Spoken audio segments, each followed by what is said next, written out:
रजनी पाटिल जी, कुलदीप सिंह राठौर जी, मुकेश अग्निहोत्री जी, आनंद शर्मा जी, आशा कुमारी जी, विद्या Stokes जी, विप्लव Thakur ji, GS बाली जी, Sudhir Sharma ji, Congress party के हमारे सब एमएलए, सीनियर नेता, यूथ कांग्रेस, एनएसयूआई, महिला कांग्रेस और सेवा दल के हमारे सब लोग, भाइयों और बहनों, प्रेस के हमारे मित्रों और जो यहां कार्यक्रम करने आए हैं, आप सबका यहां दिल से बहुत बहुत स्वागत, नमस्कार। और पीछे जो सड़क पे लोग खड़े हैं, आपका भी यहां पे बहुत स्वागत।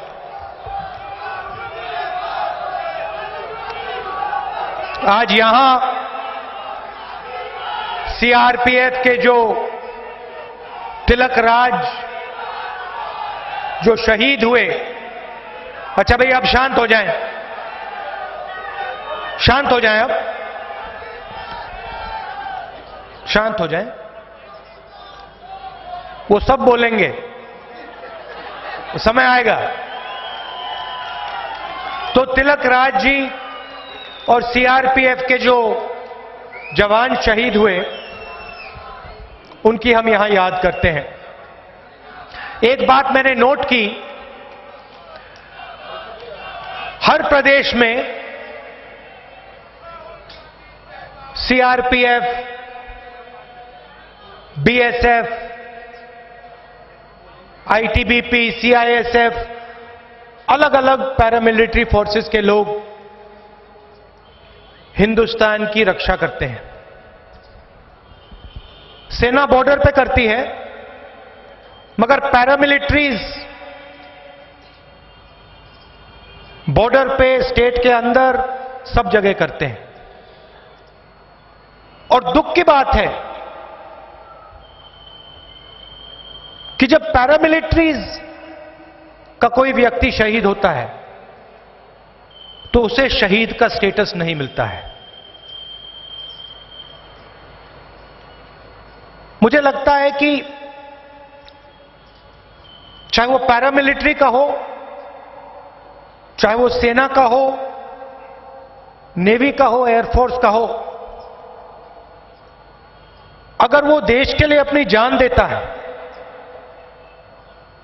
तो उसे शहीद का स्टेटस मिलना चाहिए। यह नहीं होना चाहिए कि सिर्फ सीआरपीएफ के लोगों को, बीएसएफ के लोगों को शहीद का स्टेटस ना मिले। तो हमने निर्णय ले लिया है कि 2019 में जैसे ही हमारी सरकार आएगी, चाहे वो किसी भी पैरामिलिट्री फोर्स का व्यक्ति हो, अगर वो देश की रक्षा में शहीद हुआ है तो उसको शहीद का स्टेटस मिलेगा। और हिमाचल प्रदेश का मैं धन्यवाद करना चाहता हूं। बाकी नेताओं ने आपकी वीरता के बारे में बोला, परमवीर चक्र लेने वाले लोगों के बारे में बोला, और पूरा देश जानता है कि डिफेंस के मामले में, चाहे वो आर्मी हो, एयरफोर्स हो, नेवी हो, सीआरपीएफ, बीएसएफ, हिमाचल प्रदेश जो छोटा प्रदेश है, सबसे आगे है। तो मैं आपका धन्यवाद करता हूं। जैसे ही पुलवामा हुआ और जब पाकिस्तान के साथ एक्शन हो रहा था, तो मैंने एकदम प्रेस कॉन्फ्रेंस किया और मैंने कहा, देखिए, कांग्रेस पार्टी और उसके सब नेता और कार्यकर्ता वायुसेना और सरकार के साथ खड़े हैं। हम इस मामले को पॉलिटिसाइज नहीं करने जा रहे। हमने साफ कह दिया। और आपने देखा होगा कि कांग्रेस पार्टी के एक नेता ने उन 7-8 दिनों में एक शब्द नहीं कहा। मगर दुख की बात है कि जब पूरा का पूरा विपक्ष सरकार के साथ खड़ा था, पाकिस्तान के साथ लड़ाई हो रही है, और हमारे प्रधानमंत्री उस मामले का पॉलिटिसाइजेशन कर रहे हैं। भाषण में जाके कहते हैं, कांग्रेस पार्टी की बुराई करते हैं, उल्टी सीधे बातें करते हैं। मगर मैं आप सबको याद दिलाना चाहता हूं कि 7-8 दिन कांग्रेस पार्टी के किसी नेता ने एक शब्द नहीं बोला।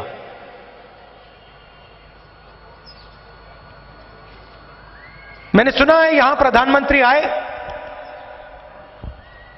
उन्होंने भाषण किया और राफेल हवाई जहाज की बात की, और कुछ दिन पहले उन्होंने कहा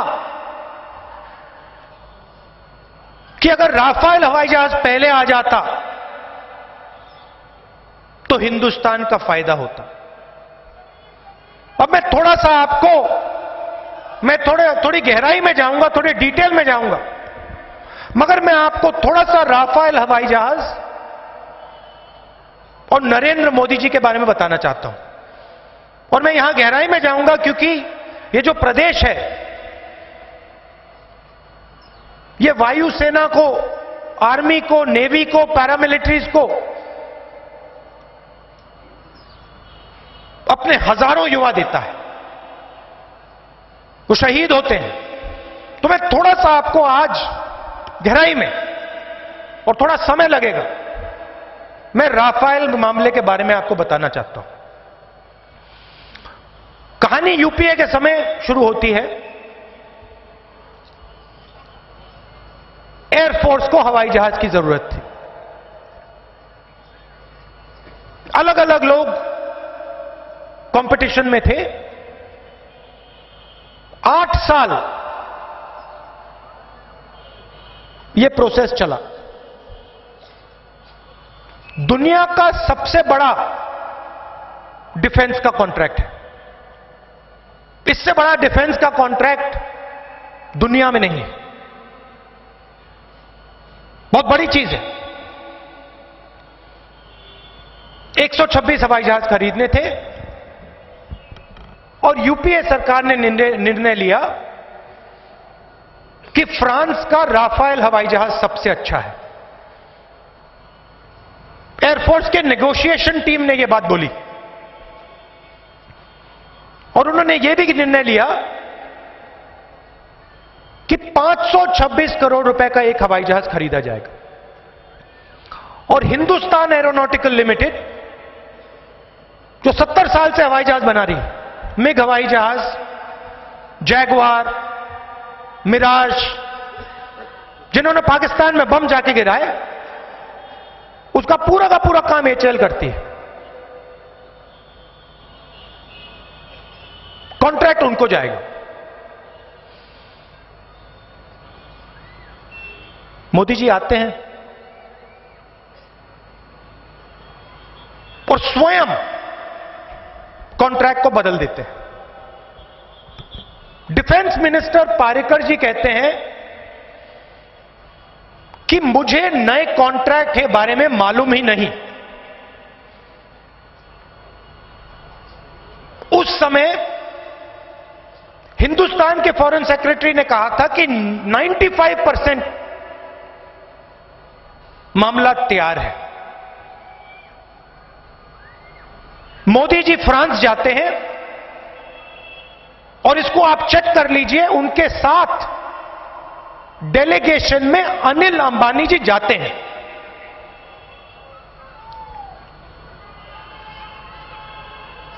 एयरफोर्स की नेगोशिएशन टीम कहती है कि प्राइम मिनिस्टर पैरेलल नेगोशिएशन कर रहा है। प्राइम मिनिस्टर पैरेलल नेगोशिएशन कर रहा है और डिफेंस मिनिस्ट्री के कागज हिंदू अखबार में छपते हैं। उधर नेगोशिएशन टीम ने साफ लिखा है कि जो हवाई जहाज 526 में खरीदा जा रहा था उसकी प्राइस बढ़ाई गई और वही हवाई जहाज 16,000 करोड़ रुपए में खरीदा गया। नहीं, अभी ठहरिए, क्योंकि मैं थोड़ा गहराई में समझाना चाहता हूं, लोगों को पता होना चाहिए। तो 526 करोड़ का हवाई जहाज नरेंद्र मोदी जी 1600 करोड़ रुपए में खरीदते हैं। एचएएल को परे कर देते हैं और जादू से अनिल अंबानी सामने आ जाता है। कॉन्ट्रैक्ट मिलने के 10 दिन पहले अनिल अंबानी एक नई कंपनी खोलता है। भाइयों और बहनों, 30,000 करोड़ रुपए का फायदा अनिल अंबानी को नरेंद्र मोदी जी ने दिया। उधर फ्रांस की कंपनी का एक व्यक्ति ईमेल लिखता है, कहता है फ्रांस के डिफेंस मिनिस्टर के ऑफिस में मेरी मीटिंग हुई, उधर अंबानी जी बैठे थे और कॉन्ट्रैक्ट मिलने से पहले अनिल अंबानी को मालूम था कि उसको कॉन्ट्रैक्ट मिलने जा रहा है। फ्रांस का राष्ट्रपति कहता है, पब्लिक इंटरव्यू में इंटरनेट में जाके देख लीजिए, नाम होलैंड है, फ्रांस का राष्ट्रपति कहता है मुझे तो साफ नरेंद्र मोदी ने बता दिया था कि अगर फ्रांस की सरकार राफेल हवाई जहाज बेचना चाहती है तो एचएएल को परे करना पड़ेगा, अनिल अंबानी को सामने लाना पड़ेगा। और फ्रांस का राष्ट्रपति कहता है नरेंद्र मोदी जी ने हमें बताया कि 1600 रुपए में हवाई जहाज खरीदा जाएगा, 526 करोड़ में नहीं खरीदा जाएगा। नेगोशिएशन टीम कहती है कि इस नए कॉन्ट्रैक्ट के कारण हवाई जहाज देर में आएंगे, 10 साल लगेंगे पूरे पूरे हवाई जहाज आने को, और पिछले कॉन्ट्रैक्ट में हवाई जहाज पहले आ जाते। और अपने भाषण में नरेंद्र मोदी जी कहते हैं कि अगर हवाई जहाज पहले आते तो हिंदुस्तान का नुकसान नहीं होता।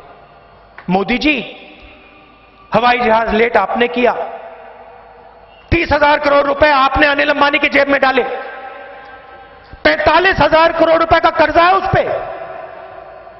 हवाई जहाज नहीं बनाना आता, कभी नहीं बनाया उसने जिंदगी में। शायद उसको कागज दे दो, कहो कागज का हवाई जहाज बनाओ, वो भी ना बना पाए।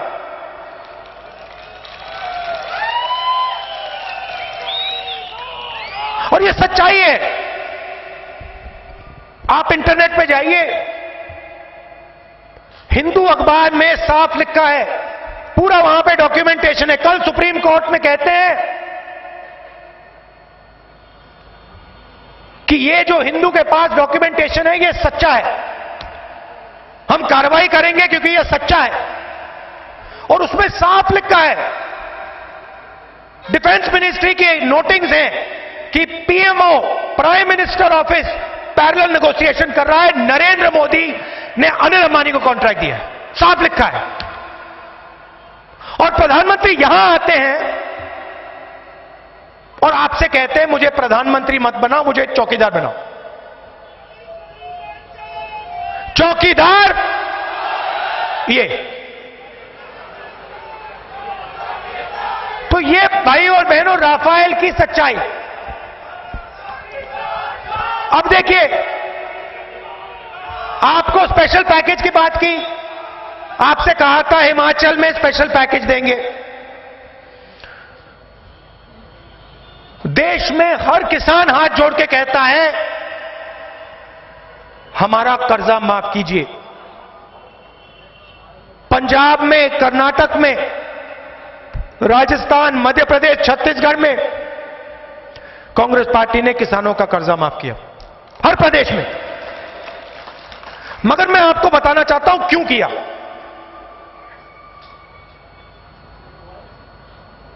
नरेंद्र मोदी जी ने, दिल्ली की सरकार ने 15 लोगों का 3.5 लाख करोड़ रुपया कर्जा माफ किया है। मैं आपसे सवाल पूछना चाहता हूं, जब बड़ा बिजनेसमैन अंबानी जैसा 45,000 करोड़ रुपए ले जाता है, नीरव मोदी 35,000 करोड़ रुपए ले जाता है,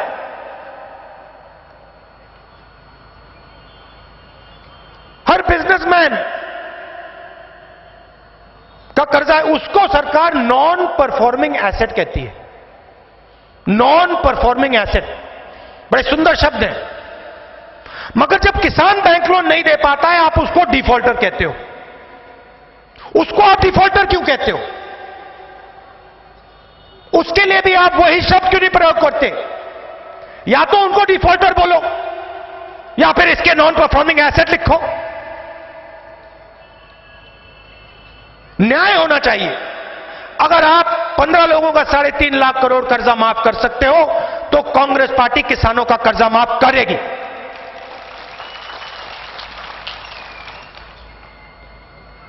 आपकी बैकबोन, रीढ़ की हड्डी,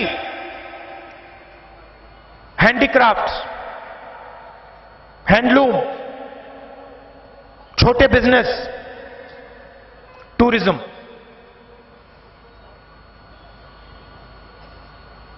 नरेंद्र मोदी ने नोटबंदी की, पूरे देश से कहा था काले धन के खिलाफ लड़ाई है। अब आप सब बैंक के सामने जाके खड़े हुए थे, आप हुए थे, आपको याद है ना? बैंक के सामने आप खड़े थे, काले धन की लड़ाई चल रही थी। तो आप मुझे समझाइए, अगर काले धन के खिलाफ लड़ाई चल रही थी तो उस लाइन में सिर्फ हिंदुस्तान के गरीब ईमानदार लोग क्यों खड़े थे? उस लाइन में आपने नीरव मोदी को देखा, मेहुल चौकसी देखा, ललित मोदी, अनिल अंबानी, ये लोग उस लाइन में खड़े थे ना? हमारी माताएं बहनें खड़ी थी, उनके जेब में से पैसा निकाला गया, बचा के रखा था, बैंक में पैसा गया और बैंक से सीधा इन लोगों की जेब में गया। और जो भी इनके पास काला धन था, सब का सब काला धन नरेंद्र मोदी जी की मदद से इन्होंने सफेद कर दिया।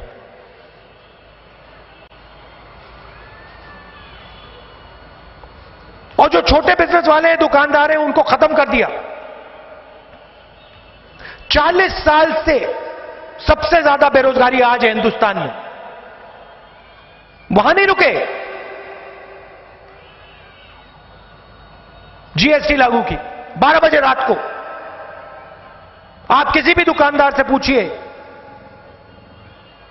किसी भी छोटे बिजनेस वाले से पूछिए कि जीएसटी से उसको फायदा हुआ, नुकसान, और अगर उसको फायदा नहीं हुआ तो किसको हुआ वो आपको बता देगा। हिंदुस्तान के सबसे बड़े उद्योगपतियों को फायदा हुआ, टैक्स डिपार्टमेंट को फायदा हुआ, मगर छोटे दुकानदार, स्मॉल मीडियम बिजनेसेस वालों की जिंदगी बर्बाद हो गई। 2019 में जैसे ही कांग्रेस पार्टी की सरकार बनेगी, जीएसटी को बदलने का काम हम करेंगे। सिंपल जीएसटी आपको देंगे। ये 5 अलग अलग टैक्स नहीं होंगे, एक टैक्स होगा और कम से कम टैक्स लगेगा। 2 हिंदुस्तान बनाना चाहते हैं।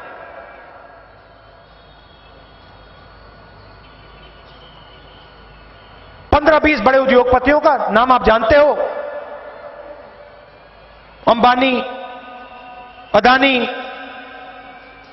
अच्छा, जब ये पूरा पुलवामा का चल रहा था, पता नहीं आपने पढ़ा नहीं पढ़ा, अदानी जी को 5 एयरपोर्ट मिल गए, 5, और झारखंड में 14,000 करोड़ रुपए का कॉन्ट्रैक्ट।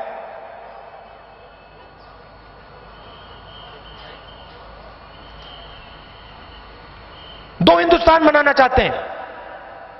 एक 15-20 अमीर लोगों का, वो प्राइवेट हवाई जहाज में उड़े,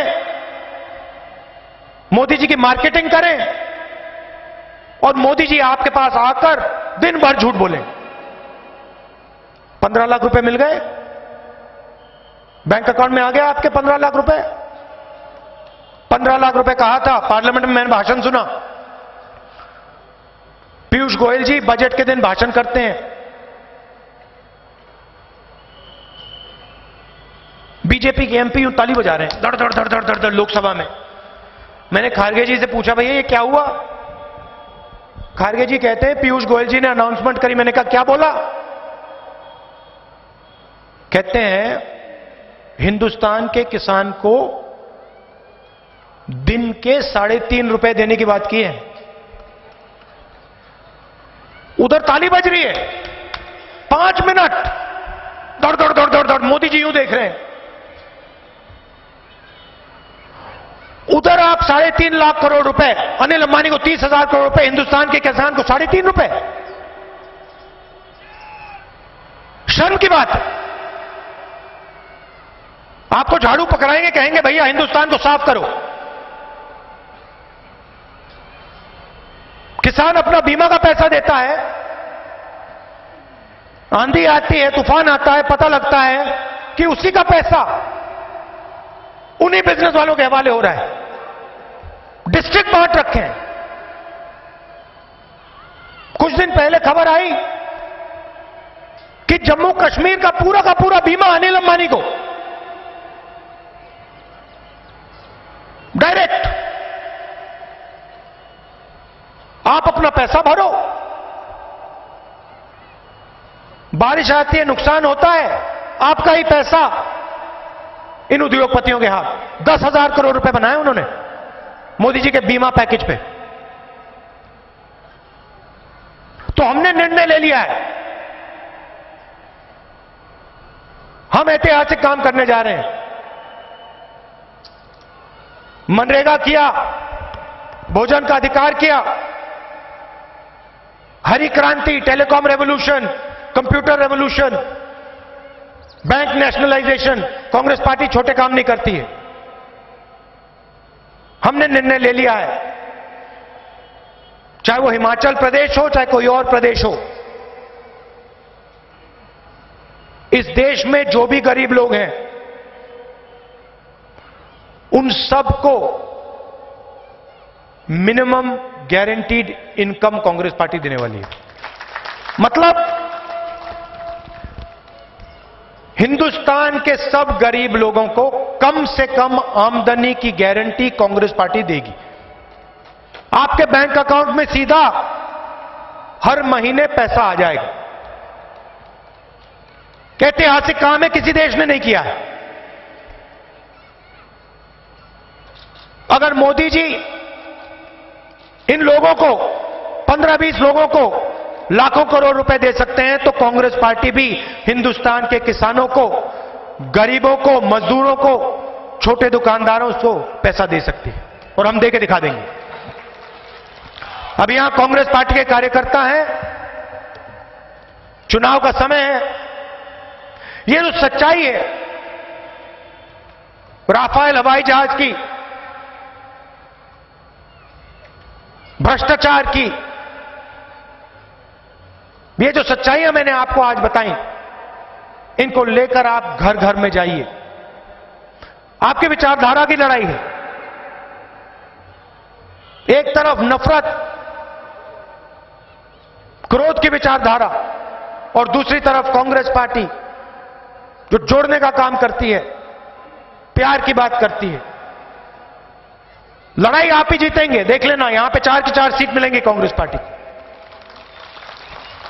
तो मैं आप सबको धन्यवाद करता हूं कि आप हमारी विचारधारा के लिए लड़ते हैं, लाठी खाते हैं। दिल से आपका धन्यवाद करता हूं और आपको बधाई देता हूं कि आने वाले चुनाव में दिल्ली में आपकी सरकार बनने जा रही है। आप सबका बहुत बहुत धन्यवाद। नमस्कार, जय हिंद।